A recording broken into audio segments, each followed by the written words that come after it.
Bismillahirrahmanirrahim. Tentang ilmu dan zikir. Dari Uqbah bin Amir menceritakan Rasulullah SAW keluar menemui kami ketika kami sedang berada di Supah. Lalu beliau bertanya, siapa di antara kamu yang suka pergi setiap hari ke Boton atau Akik, nama dua buah pasar di Madinah, lalu pulang dengan membawa 2 ekor unta betina yang besar punuknya, tanpa melakukan suatu dosa, misalnya dengan cara mencuri atau memutuskan silaturahmi, misalnya bertengkar dengan pemiliknya. Kami menjawab, wahai Rasulullah, kami semua menyukai hal itu. Beliau bersabda, mengapa tidak pergi seseorang di antara kamu ke masjid di pagi hari untuk belajar atau membaca 2 ayat dari kitab Allah Azza wa Jalla. Demikian itu lebih baik baginya daripada mendapatkan 2 ekor unta betina. 3 ayat lebih baik daripada 3 ekor unta betina. 4 ayat lebih baik daripada 4 ekor unta betina, dan seterusnya, menurut jumlah yang sama dari unta. Hadis Muslim. Dari Uqbah bin Anhu menceritakan Rasulullah SAW keluar menemui kami ketika kami sedang berada di Supah. Lalu beliau bertanya, siapa di antara kamu yang suka pergi setiap hari ke Buton atau Akik, nama 2 buah pasar di Madinah, lalu pulang dengan membawa 2 ekor unta betina yang besar punuknya, tanpa melakukan suatu dosa, misalnya dengan cara mencuri atau memutuskan silaturahmi, misalnya bertengkar dengan pemiliknya. Kami menjawab, wahai Rasulullah, kami semuanya menyukai hal itu. Beliau bersabda, mengapa tidak pergi seorang di antara kamu ke masjid di pagi hari untuk belajar atau membaca 2 ayat dari kitab Allah Azza wa Jalla. Demikian itu lebih baik baginya daripada mendapatkan 2 ekor unta betina. 3 ayat lebih baik daripada 3 ekor unta betina. 4 ayat lebih baik daripada 4 ekor unta betina, dan seterusnya, menurut jumlah yang sama dari unta. Hadis Muslim. Terangan masuk kalimat dan seterusnya, menurut jumlah yang sama dari unta, bahwa 2 ayat lebih baik daripada 2 ekor unta betina, dan daripada berapa jumlah unta betina dan jantan, yakni beberapa ayat Al-Quran yang dibaca itu nilainya melebihi berapa jumlah unta betina dan unta jantan.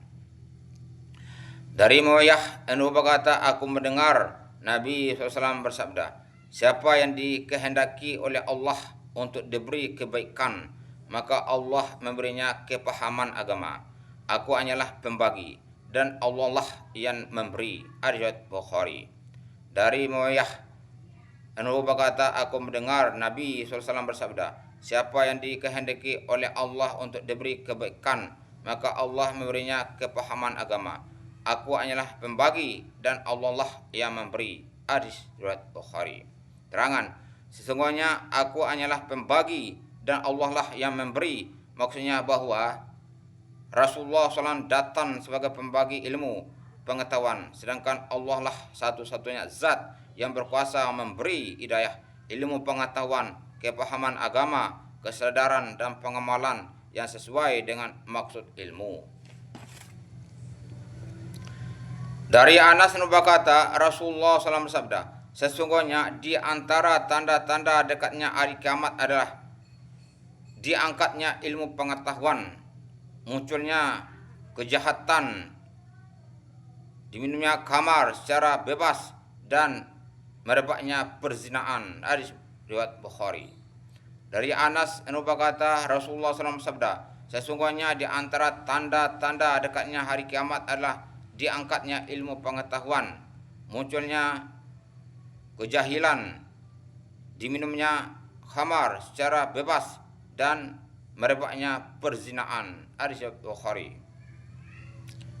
Dari Ibnu Umar berkata, aku mendengar Rasulullah SAW bersabda, ketika aku sedang tidur, aku bermimpi diberi semangkok susu, lalu aku pun meminumnya, sehingga aku melihat bekas-bekas dahaga keluar dari kuku-kuku jariku. Kemudian sisanya aku berikan kepada Umar. Para sahabat bertanya, apa takwilnya tentang mimpi itu, wahai Rasulullah? Beliau bersabda, takwilnya adalah ilmu pengetahuan, yakni Umar itu akan menerima bagian ilmu pengetahuan yang luas dari Rasulullah SAW. Dari Abu Zar berkata, Rasulullah SAW pernah bersabda padaku, wahai Abu Zar, sesungguhnya berangkatmu di pagi hari untuk belajar satu ayat dari kitab Allah, Al-Quran, adalah lebih baik bagimu daripada mengerjakan sholat sunat 100 rakaat. Dan sesungguhnya berangkatmu di pagi hari untuk belajar satu bab ilmu pengetahuan, apakah diamalkan atau tidak, misalnya bab tiamun, adalah lebih baik bagimu daripada mengerjakan sholat sunat 1000 rakaat. Arsyad Ibnu Majah. Dari Abu Zar berkata, Rasulullah SAW pernah bersabda padaku, wahai Abu Zar, sesungguhnya berangkatmu di pagi hari untuk belajar satu ayat dari kitab Allah, Al-Quran, adalah lebih baik bagimu daripada mengerjakan sholat sunat 100 rakaat. Dan sesungguhnya berangkatmu di pagi hari untuk belajar satu bab ilmu, apakah diamalkan atau tidak, misalnya bab tayamun, adalah lebih baik bagimu daripada mengerjakan sholat sunat 1000 rakaat. Riwayat Ibnu Majah. Alhamdulillah, apa baca diteruskan. Mudah-mudahan diridhoi Allah Subhanahu wa taala. Nuka untuk menyampaikan benailin. Amin.